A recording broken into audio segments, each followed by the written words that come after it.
ॐ आप्यायन्तु ममाङ्गानि वाक्त्राणश्चक्षुश्रोत्रमथो बलमिन्द्रियाणि च सर्वाणि सर्वं ब्रह्मोपनिषदं माहं ब्रह्म निराकुर्याम् मा ब्रह्म निराकरोत् अनिराकरणमस्त्वनिराकरणं मे अस्तु तदात्मनि निरतेय उपनिषत्सु धर्मास्ते मयि सन्तु ते मयि सन्तु ॐ शान्ति शान्ति शान्तिः ॐ सहनाववतु सहनौ भुनक्तु सह वीर्यङ्करवावहै तेजस्विनावधीतमस्तु मा विद्विषावहै ॐ शान्ति शान्ति शान्तिः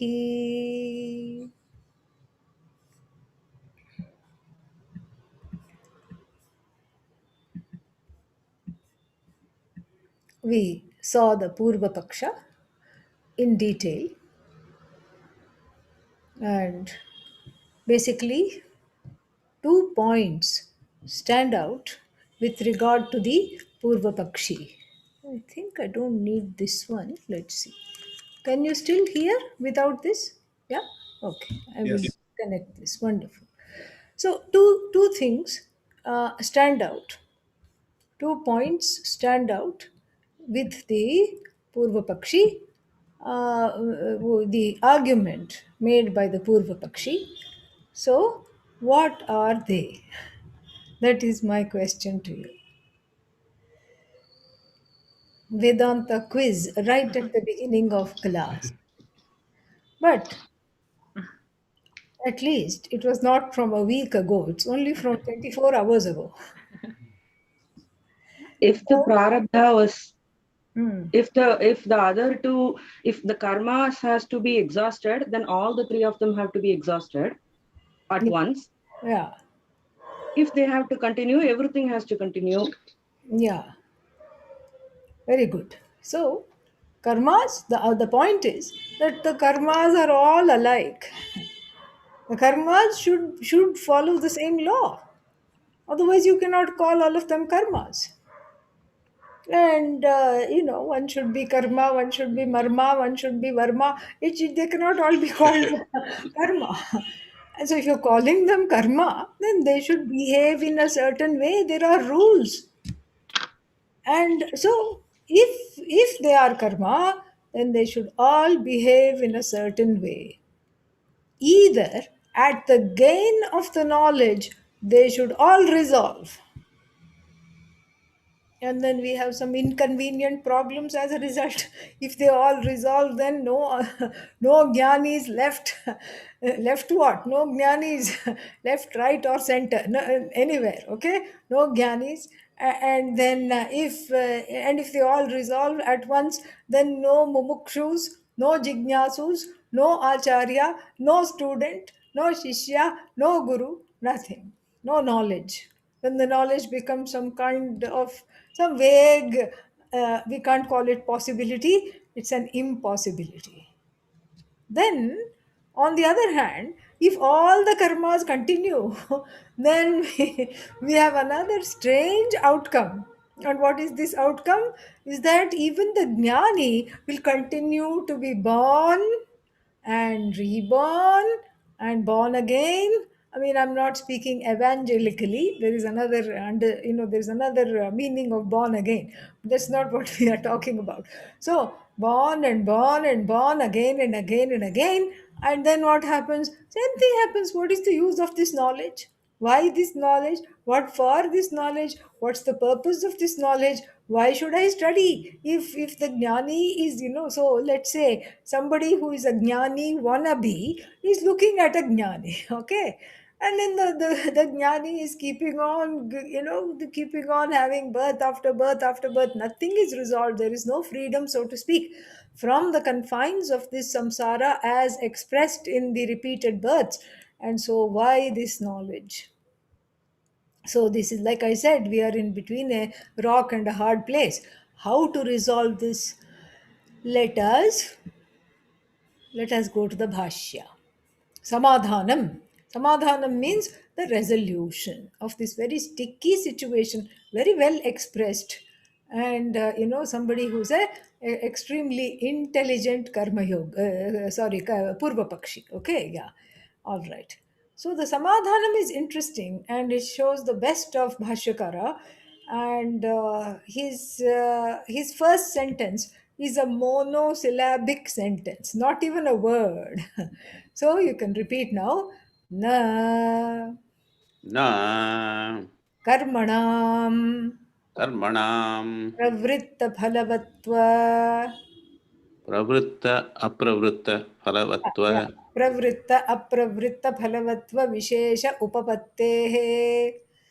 प्रवृत्त अप्रवृत्त फलवत्व विशेष उपपत्तेः Yad uktam यद् उक्तम् apravritta phalanam अप्रवृत्त फलानां karmanam कर्मणां dhruva phalavatvat ध्रुवफलवत्वात् brahmavidah ब्रह्मविदः शरीरे पतिते शरीरे पतिते शरीरान्तरम् शरीरान्तरम् आरब्धव्यम् आरब्धव्यम् प्रवृत्तकर्म प्रवृत्तकर्म फल उपभोगार्थम् फल उपभोगार्थम् इति एतत् इति एतत् असत्.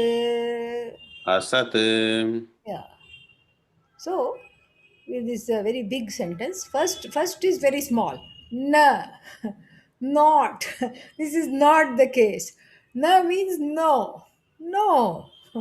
I don't know what, I don't know where you have come from, and I don't know what you have been eating or drinking, but this is wrong. This is just plain wrong. And then so and he says this is Bhashyakara, one of the really shining best moments in terms of the precision of the words used and the economy of the words used. Very, very beautiful. It's like some kind of a, like a some kind of a Japanese art, very precise and creative at the same time, and with the least amount of things, used, etc. And so even their homa, the Japanese people do homa, very, very nice homa actually. But even their homa, unlike the Indian homa, is so messy.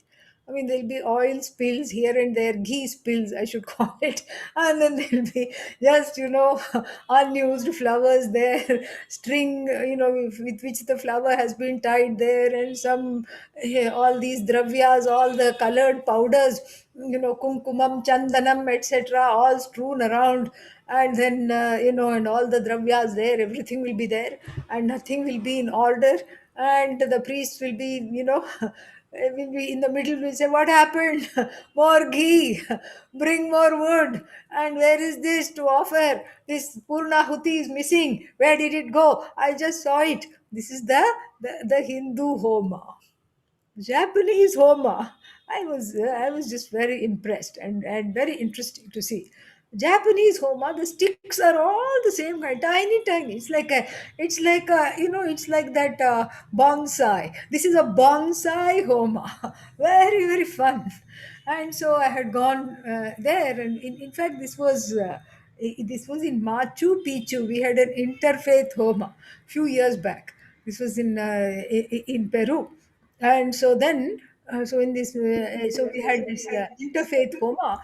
And then there these people had collected this group came from Japan, very orderly, and just this much sticks, all each one is identical, like a box of matchsticks, but bigger, this big, and all of them neatly bundled. Each one is offering a bundle, and the ghee comes in a small little thing with a little spout, It does not stain anything. You just pour it with one hand, or you pour it over your little stick and offer it gently into the fire, and the fire is just a tiny little bonsai fire and a bonsai dravyas. Everything is neat and clean. Nobody asks for anything. Nobody yells out to one another. Nobody wonders where the Purnahuti is, and the Purnahuti look like a little gift, a small little bundle tied with a nice little satin ribbon, and had some dry fruits and something, I don't know what all it had,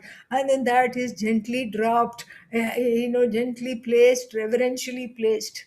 So this is the this is this is how Adi Shankara's bhashya is. It's like the Japanese homa. Okay, that's why I told you this story. So so the first one, what does he say? Na, no, meaning which argument are you saying no to? Are you saying no to all the karmas, fulfill themselves in a certain way, or are you say they all are permanent, all the karmas, or all the karmas are impermanent? Which are you saying no to? Well, all of it. It's an indiscriminate no. And then what? Then the next sentence is very interesting. It gives the hetu for this no, for this nakara, for this no. It gives a hetu. Hetu means what? Reason. Why are we saying no to this? The reason is given in the second sentence. And what is the reason? Karmanam, for the karmas, they, he says that there two kinds of karmas are there. Oh, I thought it was three. Yeah, you are right, it is three. But then those three karmas we divide generally again into two. Yes, there are three karmas, no doubt. And what are they? We saw yesterday: Sanchita, Agami, Prarabdha. No problem. But then those three karmas are divided into two, depending upon certain factors of when they began. So the first one is called pravritta phalavatva. That which has got pravritta phalavatvam.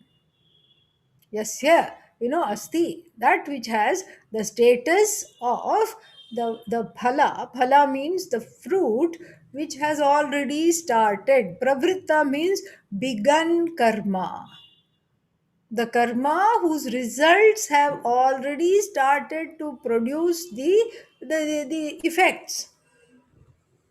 This is the technical term he uses: pravritta phala, pravritta phalavatvam.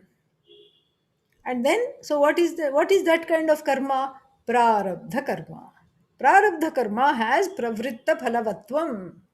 What does that mean? Prarabdha karma has pravritta phalavatvam. That means that the prarabdha karma is something whose effects have already started to fructify. How? In what way do you say that? Because it is manifest already in the form of this body, in the form of this mind, in the form of these senses. It is already manifest. Correct? And so this is prarabdha karma, that is called pravritta phala. That has pravritta phala. And then that produces pravritta phala. And then the other two, which are what? Sanchita karma, which is held in abeyance. Remember that Sanchita karma is not fructifying. Sanchita karma is in the bank account. We saw that. And then we have Agami Karma, the thing that is yet to come. Sanchita Karma is the secret bank account, secret from you yourself. And then Agami is that empty suitcase that I talked about yesterday, in which you are going to put things. So at life, it is when you come into this body, it is empty, and each time you do one karma, then the phala goes in there. So Agami karma is not yet fructified. It will fructify later, perhaps in this janma or in another janma, doesn't matter. Agami karma has not fructified. And then what else? The Sanchita karma is also held in abeyance. Prarabdha karma is the one which has already fructified, and then you don't have to go so far to make the distinction between the two. If you know a little bit of Sanskrit, prak arabdham karma, prarabdham. Prak means before itself. Before what? Before the birth of this body. This karma is already set into motion.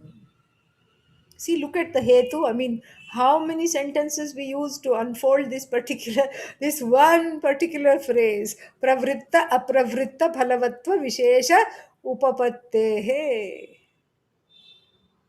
So, from the standpoint of karmas, avisheshatva is there. Avisheshatva means samanya is there. It is all samanya. Samanata is there. They are all the same. Yes, they have laws and they are avashyam bhavi. They produce results and those results are experienced. Everybody knows this.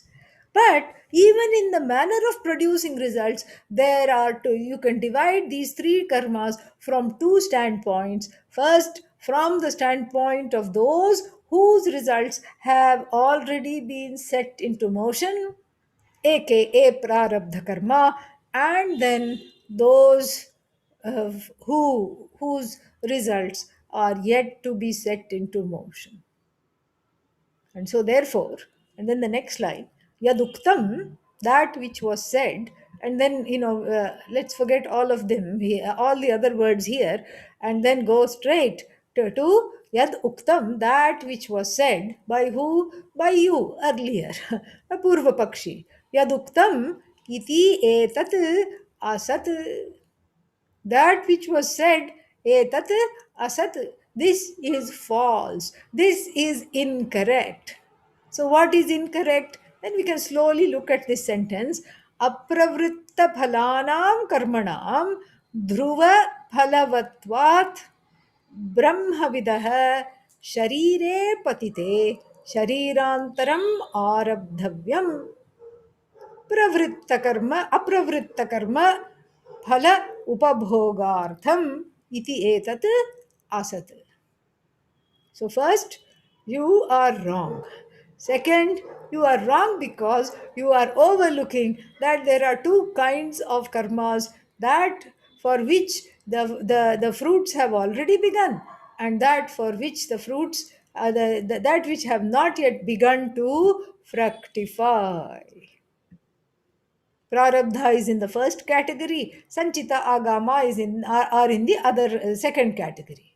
So Yaduktam Tvaya, that which has been talked about by you. And what did you say? Apravritta Phalanam Karmanam, for the karmas whose results are yet to be begun, Dhruva Phalavatvam Asti, meaning they have to be undergone, their results have to be undergone certainly, they will certainly fructify. And therefore, what? Brahm, and how will they fructify? Brahmavidah, for the Brahmavit, for the person who is no longer ignorant about the self, knowing that he or she is Brahman. Then what? Sharire patite. And this is an example, nice example of the locative absolute that we saw yesterday in the Sanskrit class. Sharire patite, when the body falls, with the fall of the body, then what happens? Sharirantaram arabdhavyam. Another body has to be taken up. Why? Apravritta karma phala upabhogartham. In order to enjoy, I mean, enjoy is a bad word here. In order to experience, I should correct myself, in order to experience the karma phala of those karmas which are not yet put into motion. Iti etat, your claim like this is asat. It is wrong. And he quotes the same thing that he quoted. Vidushaha, for the one with knowledge.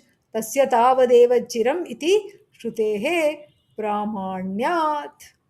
So the Shruti Pramana means the Shruti which is in the form of a Pramana.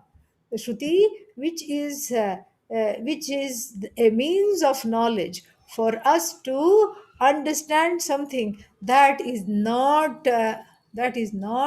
understood properly without the Shruti. It is showing you something that you cannot come to with the help of logic, with the help of inference, etc. And this so therefore there is a fundamental difference. And what does this Shruti Pramana says?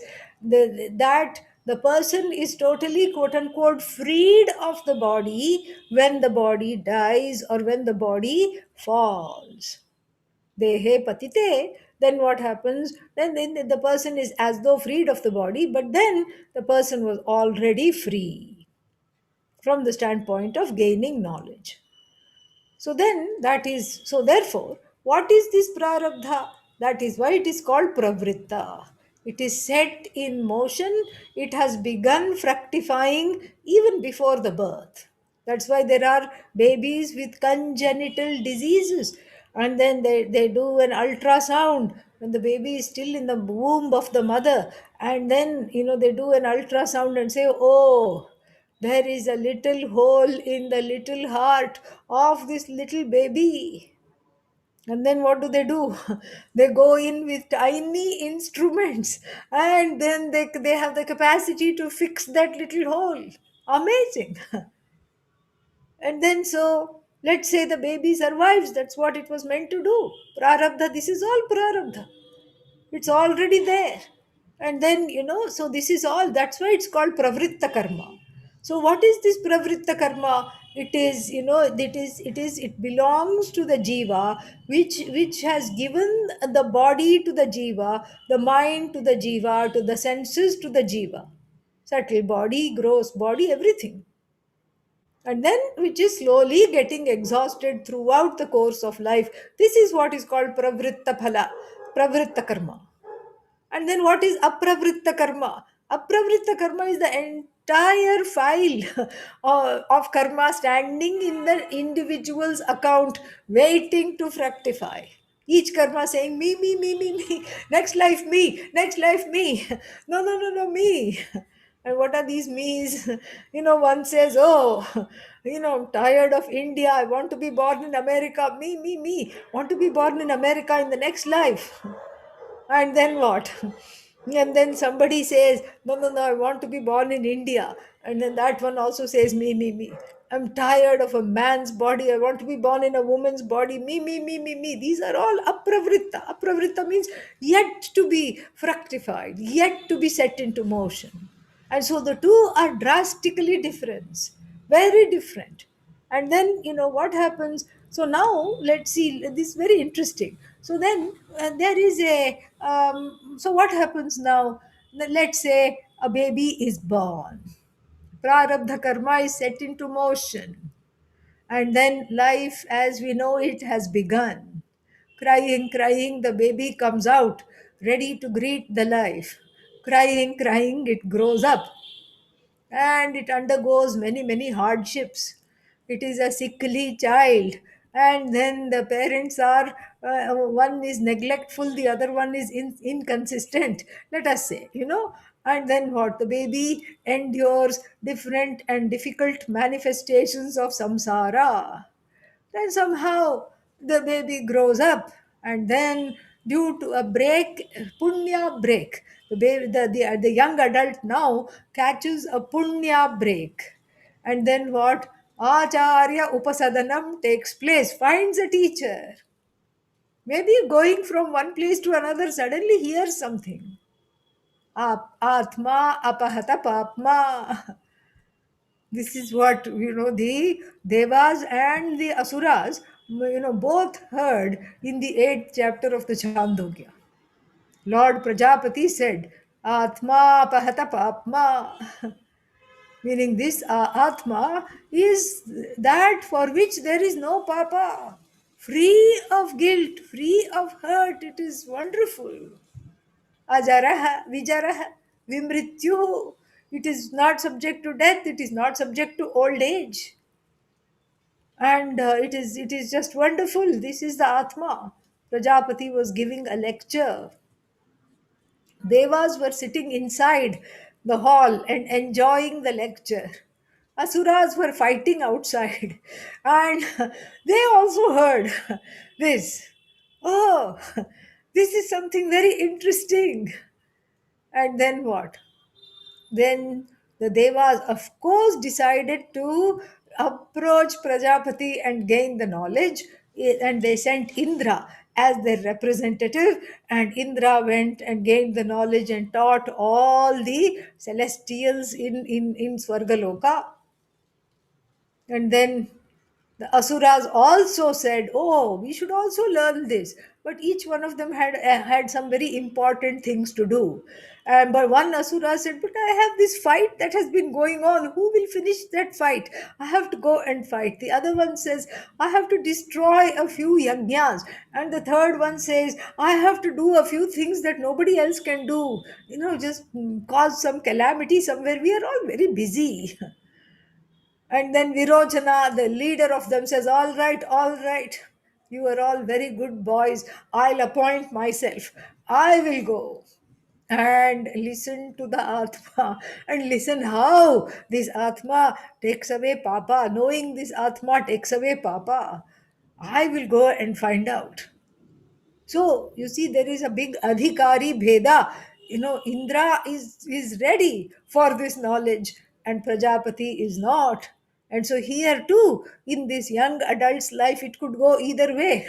The inner Virochana can come out, and then what happens?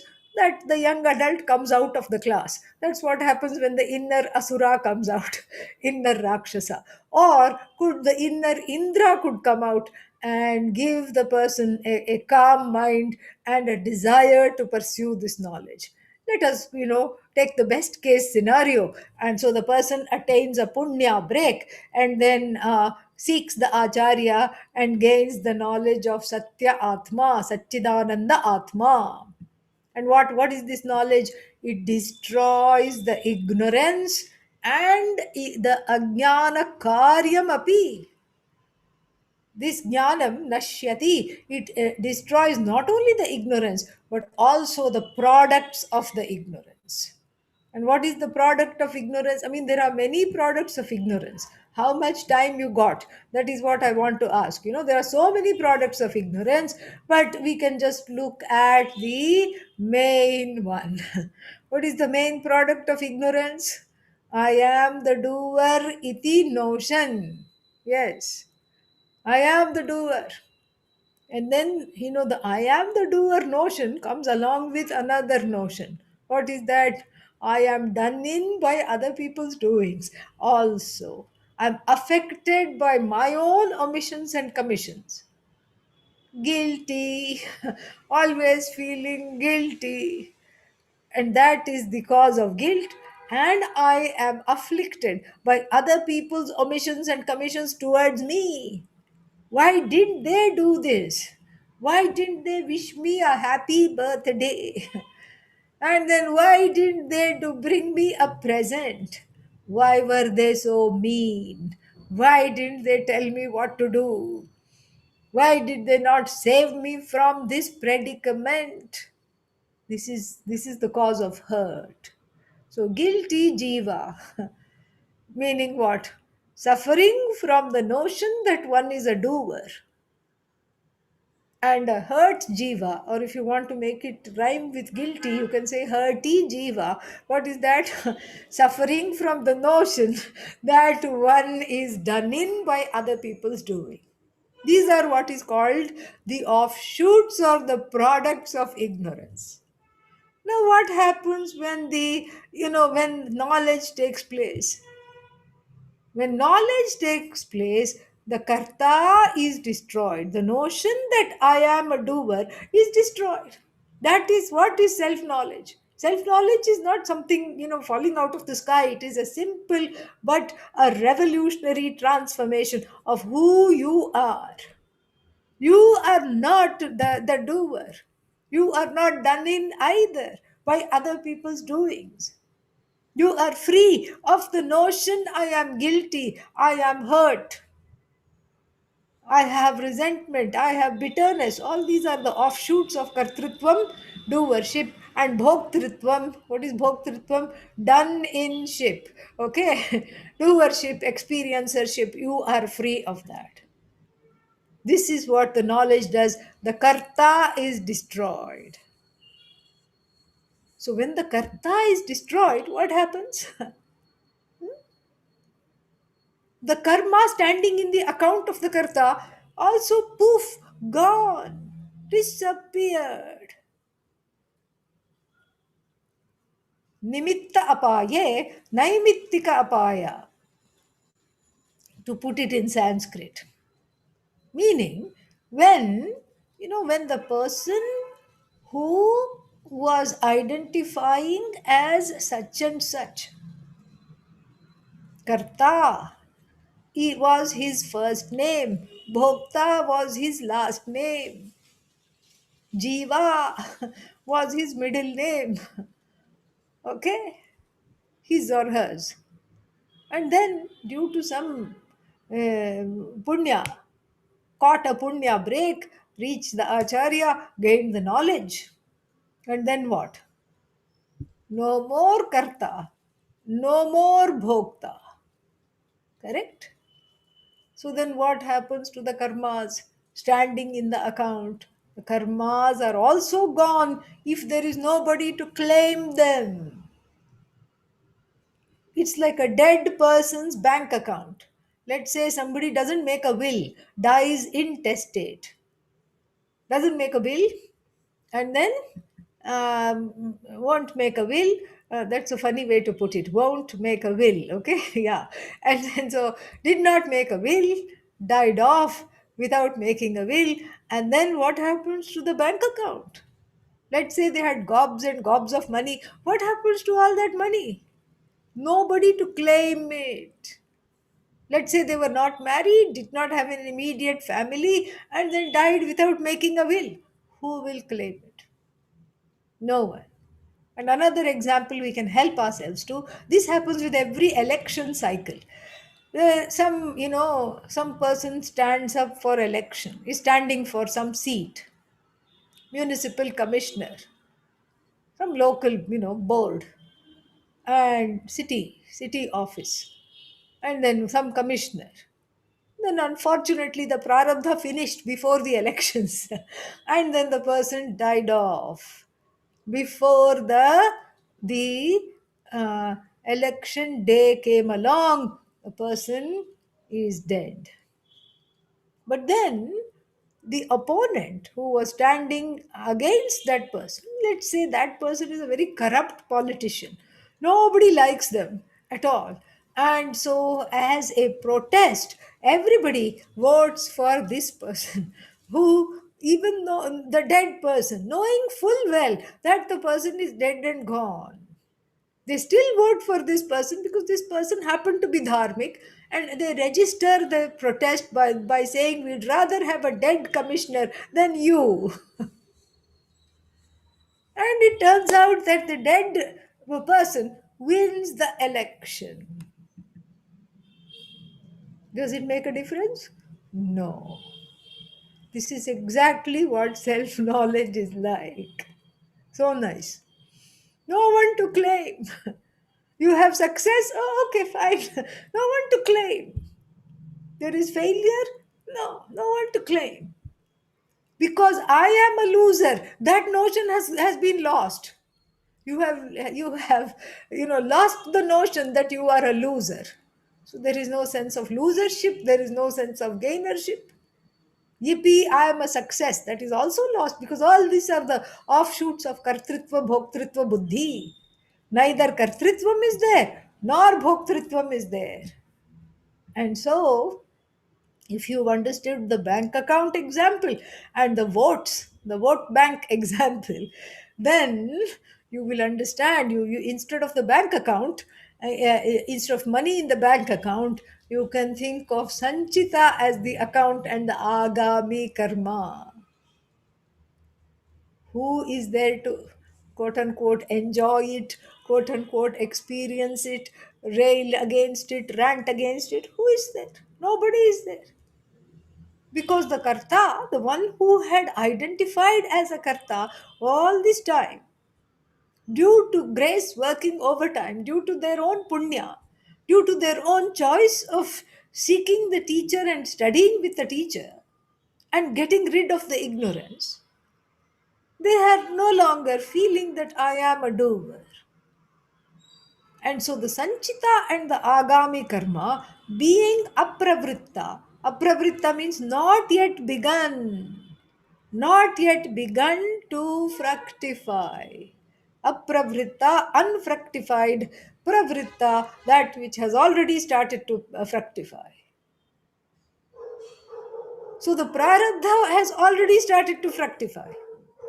Sanchita and Agami are in the bank account, so to speak, and then they, it doesn't, they cannot fructify because there is, who will they fructify for? They cannot fructify for the neighbor because they don't belong to the neighbor. They cannot fructify for you because you have washed your hands of them, they don't belong to you either.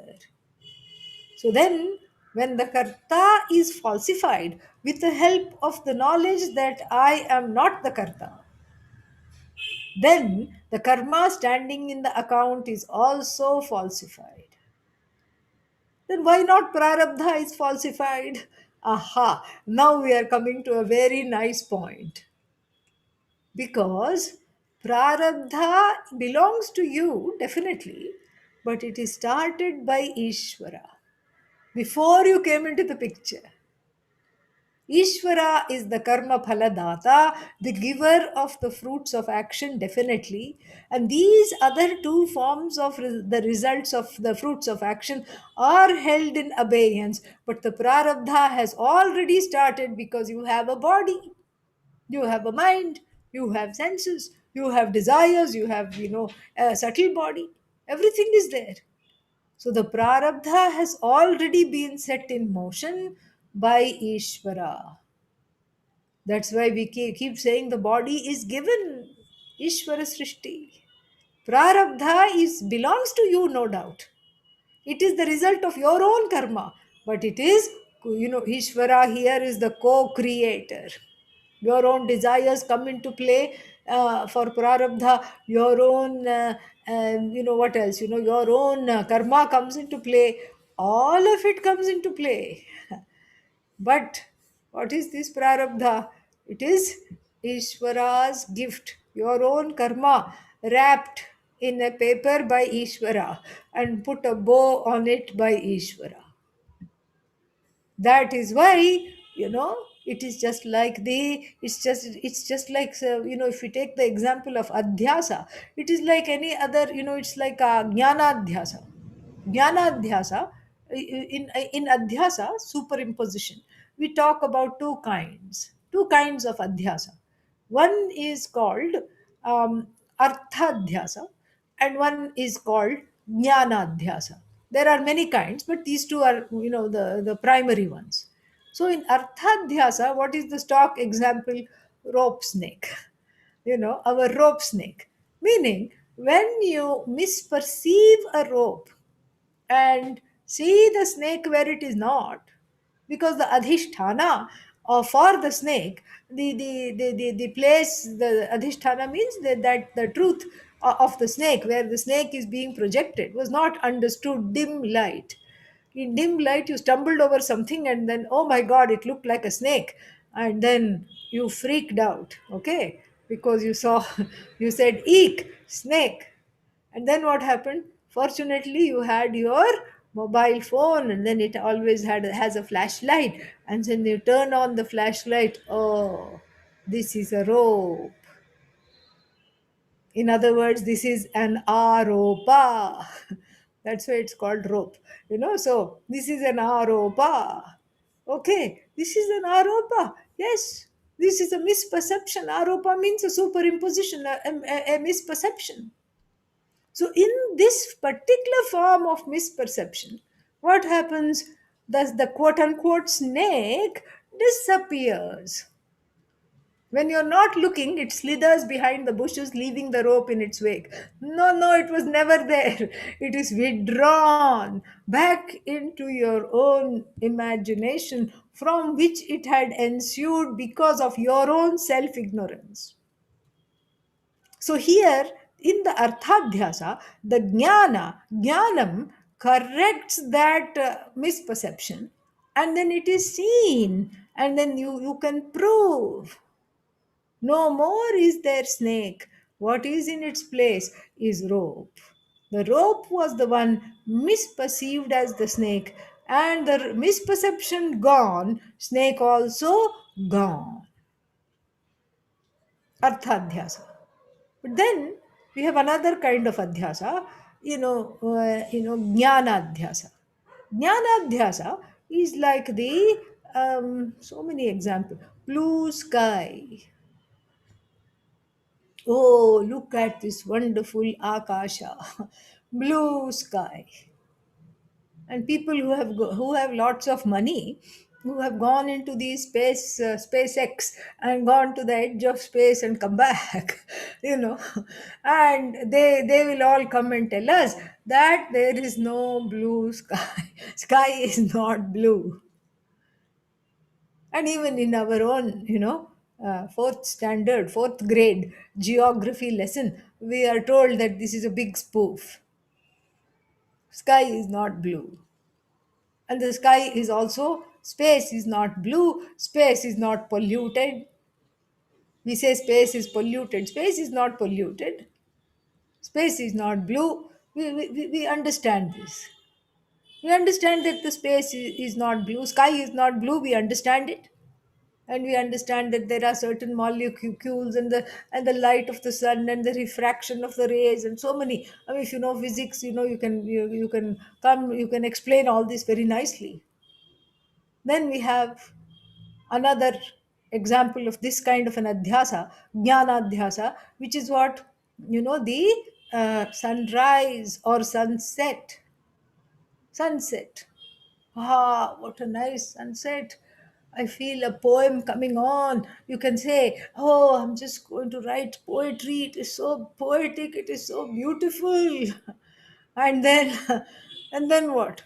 The same geography teacher has already told you when you were 8, okay, that there is no such thing called sunset. It is the earth moving, around the sun. It's not the sun moving from east to west. So as soon as you gain this knowledge, there is no such thing as sunset. There is no such thing as blue sky. Does the blue sky cease to exist? No. Does the sunset cease to exist? No. This is exactly how prarabdha karma is. It is like jnana dhyasa. You have this jnanam, but the adhyasa, so to speak, continues. The projection continues because it is not your projection. Hello. It is Ishvara's projection. Ishvara Srishti continues even though you have withdrawn your mistake. Ishvara Srishti continues, so the perception will continue. So too for the Jnani who understands I am no longer Karta, neither Karta nor Bhokta nor Pramata nor Jnata nor Manta. Manta means thinker, Jnata means knower, Pramata also means knower. Karta, Bhokta, Pramata, Manta, none of that. Mata, Pita, if you want everything, rhyming. So I'm not Mata, I'm not Pita, I'm not this, I'm not that. The one who knows all that. But for practical purposes, still continues to in the body, mind complex in which they came, and then still continues to eat, continues to drink, continues to teach, continues all the other activities. Why? Because the kartritvam is destroyed. The karta is no longer there. What is there in place of the karta is the knowledge. I'm just an as though karta. Just like our knowledge, it is an as though sunset. Still, you can enjoy it. You can write your poem, no problem. There is room for that, there is space for that. So, this is where this is exactly like this Pravritta Karma. So this is exactly what pravritta karma is like. And so when the karta is destroyed, all the things that rely on the karta, karma is centered on the karta, karma phala is centered on the karta, all this is destroyed. This is atma jnanam. Then but prarabdha karma is ishvara srishti. Ahankara is there, body is there. The body, why is it there? Because it was already brought into being with the karma. When? Which karma? The karma when the jnani was an ajnani. Before jnanam took place, the body was already brought into being. So of course it will continue, because you didn't bring your own body into being. At best you were a co-creator, because you had the desire for knowledge, so you had to come into a human body, etc., etc. But it is Ishvara's handiwork here. It's Bhagavan's handiwork. And so therefore what happens, the you know the prarabdha karma, which has already started by Ishvara's will and Ishvara's law, will continue. Ishvara srishti will not go. But what about the Apravrita Karma? Unfructified karmas centered on the notion that one is a karta cannot stand on their own. Because when your ignorance goes, along with their ignorance, everything else goes. But the prarabdha karma continues because it is already begun and it is due to the laws of Ishvara, and therefore it will be there. This is the main difference between prarabdha and other kinds of karma. Apravrita karma is not initiated thus far. It has to yet to fructify.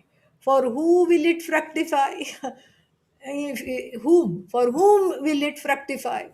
Who will be the gainer of this? And then, the one who would have owned up this karma previously is the one who would have identified or owned himself or herself up as the karta is gone. Therefore, there is no need to be concerned about this kind of apravritta karmas. No need to be concerned. And then, so therefore what happens, there is the karma phala is the result of an action done by the karta, who no longer identifies as a karta, done by the so called karta, who doesn't identify as a karta at all. And so, therefore, whatever you say, Adi Shankara says, is a bunch of lies. It is not true. Iti etat asat. It's not true that after the body dies away, the jnani has to take up another body, another body, another body in order to experience what is that? A series of karmas, sanchita, agami, etc.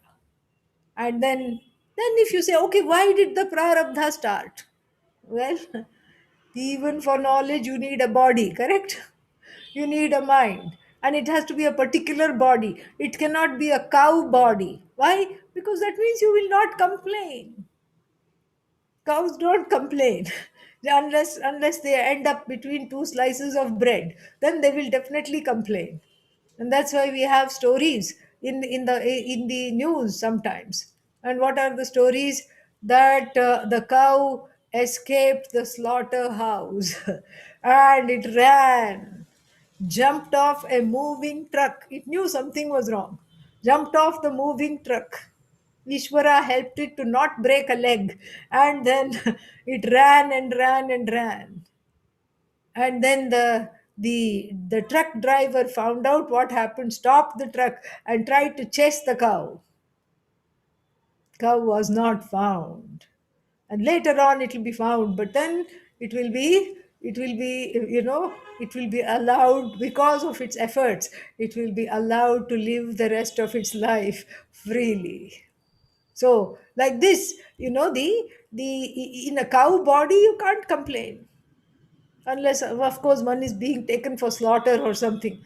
In a cow body one is content. So you have to have the appropriate body, you have to have self judgment, you have to have self loath. You can't you have to not like your parents, and you have to not like your siblings, and you have to not like your childhood, and you have to have a problem with all of these things, and then you say, okay, where is this, how do I come out of this? And then you have to have a brain in order to process all this. You have to have emotions in order to not stand these emotions anymore, and in order to come out of these emotions, these difficult emotions. And then so all this requires a human body alone. And then what? Then after the gain of this suitable upadhi, human body, then the buddhi, then only you can understand. So therefore the prarabdha is a gift. And so therefore therefore after this body dies away, since the purpose for which this body is taken is no longer there, the body will continue because it is set in motion by the laws of Ishvara. And then what? Then you don't have to take up another body. You don't have to take up another body. So it is not true. The statement that the Brahmavid has to take up another body is simply not true. We are not talking of someone going and coming back. All goings and comings are, beyond the scope of any other means of knowledge. We have to rely on the Shruti alone. And what does the Shruti say? The Shruti says, after the fall of the body for the Jnani, there is no taking on any other body. No taking on any other body. And so therefore what? And so there is no, so this the Shastra is clear that the karta is alone the bhokta. For the karta, the karma is avashyam bhavi, meaning it will definitely happen. And to test this, there is a very nice thing, a trick that is played on the unsuspecting sadhus in Rishikesh, in the town of Rishikesh. During this festival of color. What is this festival? Holy festival. So this holy festival, there is this, they put colors on everyone. They have a little piston filled with color, and there's this big drums of color, and then you immerse the piston and pull the thing and then you spray everybody. No one is spared, only the sadhus are spared. And the people have, taken upon themselves to be vigilantes to find out who is the real sadhu. So what do? They will put a 500 rupee note in the middle of the street and then just go sit down, just pretending to be eating something out of an eatery or drinking the chai out of the stall.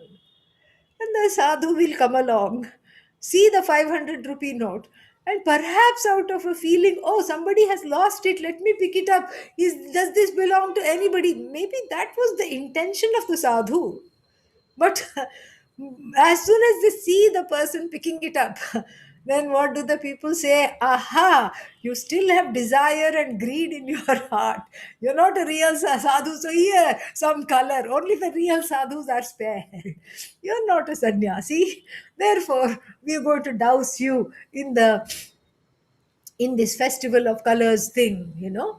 And then so this is what happens. So what is the idea here? The karta alone, karta means the picker upper of the 500 rupee note, can be the bhokta of the colors. This is how the karma works. And so therefore what? And so this is the this is the definition, the best definition of knowledge is kartritva tyaga, the renunciation not of anything except this doership. That is sannyasa, renunciation of the notion that one is a doer. So the kartritva tyaga cannot happen through any other means other than this internalizing this self knowledge. Why? Because why can't I surrender? Why can't I do kartritva tyaga through this concept of sharanagati or surrendering to Bhagavan? Yeah, you can surrender. And then what will Bhagavan say? you know, Stop hanging around my feet and go to the teacher. That is what Bhagavan will also say. I have given you prasada, go, study. Because in Sharanagati, in saying you are everything and I am nothing, that is only like works for a little time.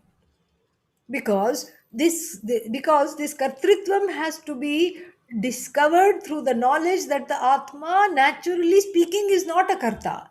Otherwise, how else can you give up the kartritvam? Kartritvam is mithya. If kartritvam is satyam, if it is real, it cannot be given up. If it is non-existent, if kartritvam does not exist, if doership is real, it cannot be given up.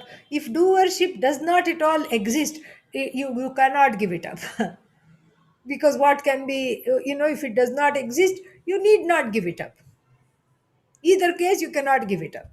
So therefore, it is mithya. It is neither existent nor is it non-existent, and so therefore, this kartritva bhoktritva tyaga has to take place with this knowledge alone. And once this renunciation of kartritva and bhoktritva is complete, then there is no question of another entity being there ready to assume some other body in order to exhaust some karma. So therefore, there is no such thing as Apravrita Karma Phala Bhoga for the Vidwan. Apravrita Karma Phala Bhoga is only for Avidwan, the one who does not know the nature of the self. And if it is a Vidwan, then until the body falls, the person will continue to be in that form and after that becomes free of the so called limitations of the body, mind, sense complex. That is the idea. And what do you think? What is your guess? Is the Purva Pakshi convinced or not? Nah, we have also to say that. No, why? Because he comes with another akshepa. He comes back with another argument. Nanu ननु punnyo vai punyena karmana bhavati पुण्यो वै पुण्येन कर्मणा भवति ityadi इत्यादि श्रुतेः अपि श्रुतेः अपि प्रामाण्यमेव. प्रामाण्यमेव. Yeah, kind of a complaining fellow, grumbling fellow. And so, what does the person saying now? What is the person saying now? Let us see. Okay, this the person says you are not the only one with quotations. Mr. Adi Shankara. You're not the only one with all these quotations. Tasya tavadeva chiram, yavanna vimokshe. You can simply quote, and also that's not such a clever quote because it just came in the Shruti. Okay, so you did not even, bring it out of somewhere and remembered it or anything. You just copied and then you just, you are a copycat. You just looked it up. And so, therefore, what? That is not a clever quote. I have a better quote, and then you cannot selectively quote the Shruti and say Shruti has pramanya, the status of being a pramana. Shruti has, you cannot say just because you are quoting something selectively. Well, if you can quote, two can play this game. I can also play this game. I also know Sanskritam. Yes, I have attended the classes. I am a Pandit. I know Sanskritam and I can read the Shruti. And then what can I read? I read that there is one more Shruti that is speaking to my Paksha. My paksha means it is buttressing my argument. So therefore, the second Nanu, either him or his friend, doesn't matter, whoever it is. So the second Nanu says, quotes the Brihadaranyaka Upanishad, and the quotation is given right there, 3 to 15. What is that? Punyaha vai punyena karmana bhavati. इत्यादि श्रुतेः अपि प्रामाण्यमेव. This also has pramanata. This also, this I, this, so I quote another shruti. What is that shruti? What is punyo vai punyena karmana bhavati? Punya is gained only through punya karma. Punya is meaning here the result of action called punya is gained only through actions that beget this punya. पुण्येन why पुण्यः punyo bhavati. This is what it is. Punya is gained only through punya karma. It cannot happen any other way.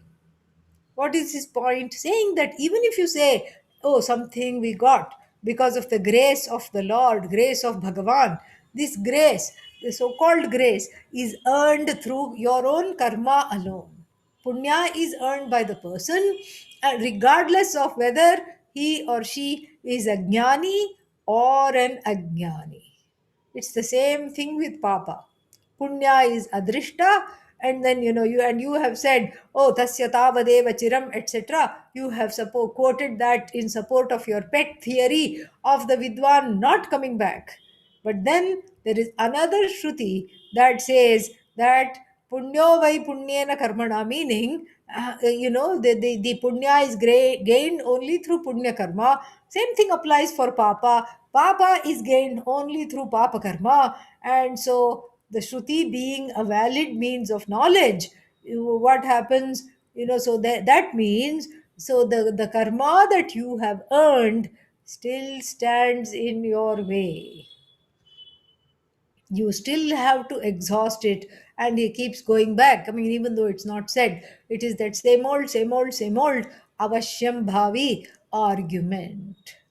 And then, like I said, it's just some kind of a one-upmanship here.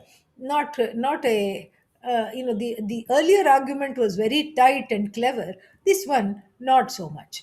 Okay, so let us read Bhashyakara Samadhanam here. Satyamevam सत्यमेवम् तथापि तथापि प्रवृत्तफलानां प्रवृत्तफलानाम् अप्रवृत्तफलानां च अप्रवृत्तफलानां च कर्मणां विशेषः कर्मणां अस्ति. कर्मणां विशेषः अस्ति. कथं कथं यानि प्रवृत्तफलानि यानि प्रवृत्तफलानि कर्माणि कर्माणि दैः यैः विद्वत् शरीरम् आरब्धम् विद्वत् शरीरम् आरब्धम् तेषाम् तेषाम् उपभोगेन एव क्षयः. तेषाम् उपभोगेन एव क्षयः. यथा यथा आरब्धवेगस्य आरब्धवेगस्य लक्ष्य लक्ष्य मुक्तेष्वादेः मुक्तेष्वादेः वेगक्षयादेव स्थितिः. वेगक्षयादेव स्थितिः. न तु न तु लक्ष्य लक्ष्य वेद वेद समकालमेव समकालमेव प्रयोजनं नास्ति इति. प्रयोजनं नास्ति इति. तद्वत्. तद्वत्. Yeah, a fantastic comeback. Very nice. We feel like clapping for Adi Shankara, definitely. And if we were keeping scores, 0 for Purva Pakshi and 1,000 points for this for Adi Shankara here. Beautiful. So, this is a particular, for a change, this Adi Shankara agrees with him. Instead of saying na, naisha doshaha or na, he says satyamevam. This is to kind of stun the Purva Pakshi. This Satyam Evam, meaning, yes, what you say is correct, it serves two purposes. It is first to stun the Purva Pakshi and disarm the fellow into thinking that, oh, the Adi Shankara is agreeing with me, and sort of make him kind of off guard, and so that one can finish him off with words. Okay, this is a particular kind of a tactic, Pratipaksha Bhava. You kind of pretend to see his side and then you go along with it. Okay, yeah. Sometimes good what is that, cross questioning lawyers, defense lawyers and all good lawyers do this, or in the court, in the courtroom you can see this kind of a tactic. Oh, it must have been very difficult, wasn't it? You just recently had eye surgery and the witness is on the stand. So you recently had eye surgery, it took a long time to heal, you had a lot of problems. Yeah. Oh, so sorry. And I'll pray for your recovery. Oh, thank you, thank you. And then, how can you be sure that you saw what you saw that night? Especially if it was night and your night vision is already compromised, and plus this surgery, then then you lay thick. Okay, so this is a little bit of kind of that kind of a tactic, but also Adi Shankara being extremely astute, he is saying satyamevam only to part of the argument. Shrutehe api pramanyam. Shruti is the pramana. Yes, it is true. Shruti is pramana, it is true. That is what he is agreeing, not to his argument that everything has to be experienced, etc., etc., all the karmas, etc. Satyamidam. Yes, I have no objection to that. Shruti is the pramana. And for your quotation, also Shruti is the pramana. For my quotation, also Shruti is the pramana. Here a pramana, there a pramana, everywhere pramana, pramana, no problem. No problem. Satyameva. Tathapi, still, however, what pravrittaphalanam apravrittaphalanam cha karmanam visheshaha asti. There is a big difference between the karma that is called prarabdha, which has already begun to fructify, and the other two karmas, sanchita and agami, known as apravritta phalanam karmanam. For that karma also, there is a difference. Katham, how? Yani pravritta phalani karmani.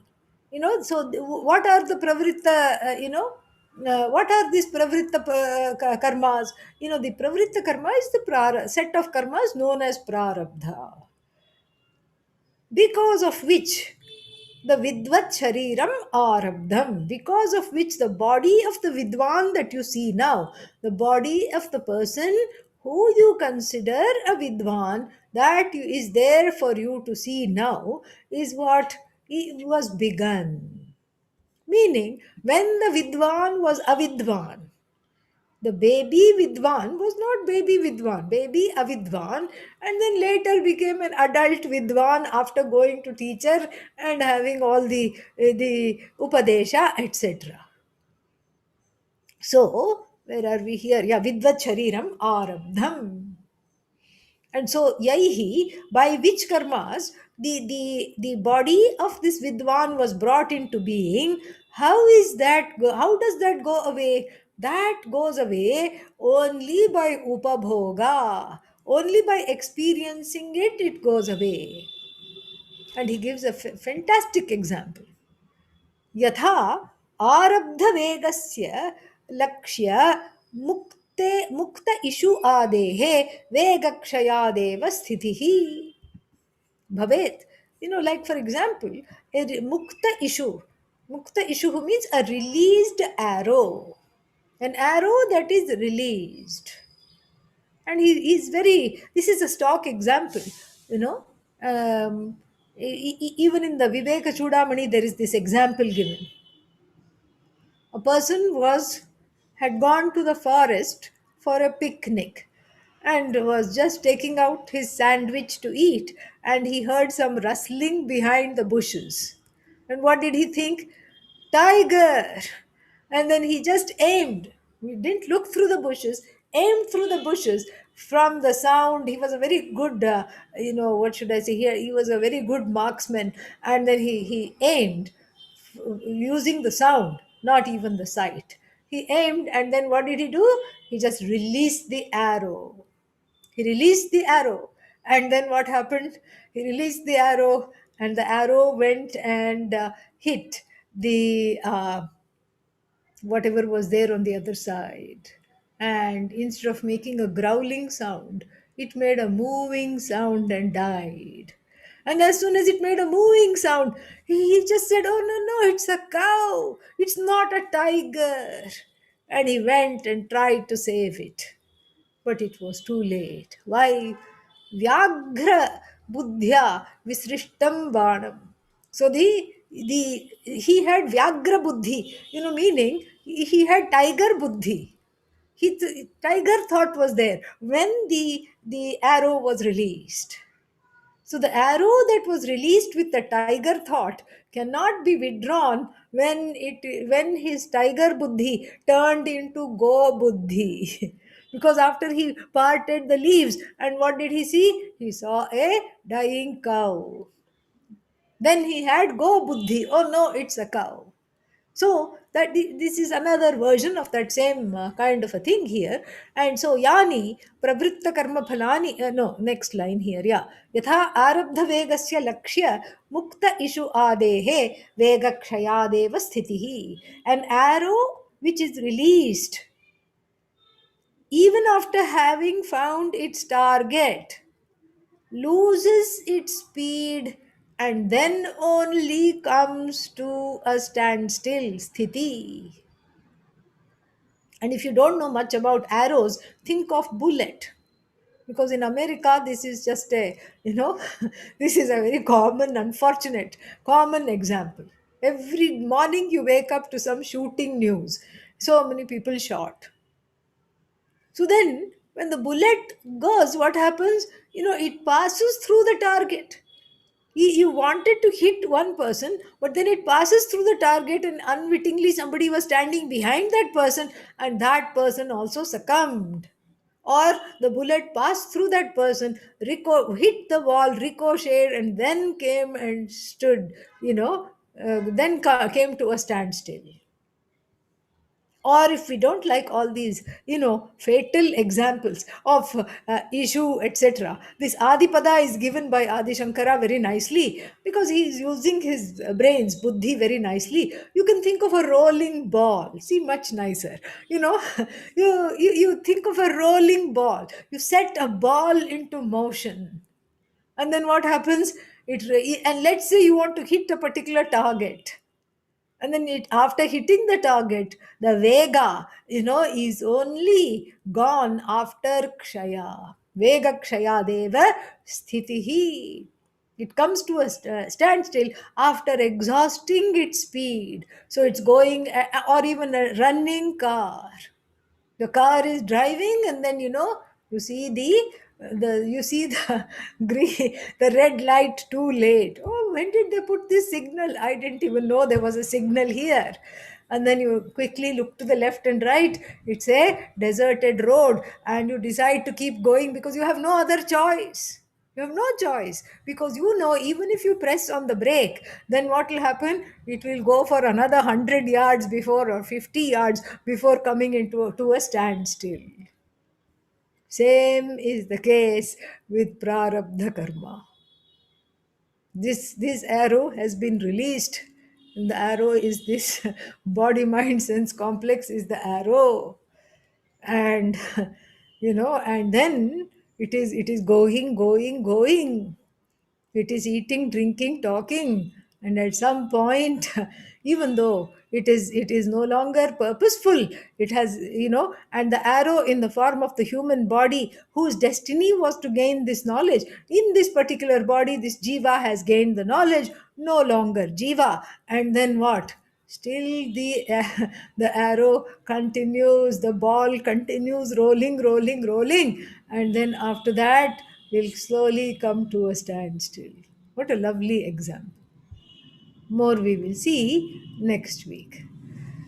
ॐ पूर्णमदः पूर्णमिदं पूर्णात् पूर्णमुदच्यते पूर्णस्य पूर्णमादाय पूर्णमेवावशिष्यते ॐ शान्तिः शान्तिः शान्तिः Harihi Om. Shri Gurubhyo Namaha. Harihi Om. Thank you.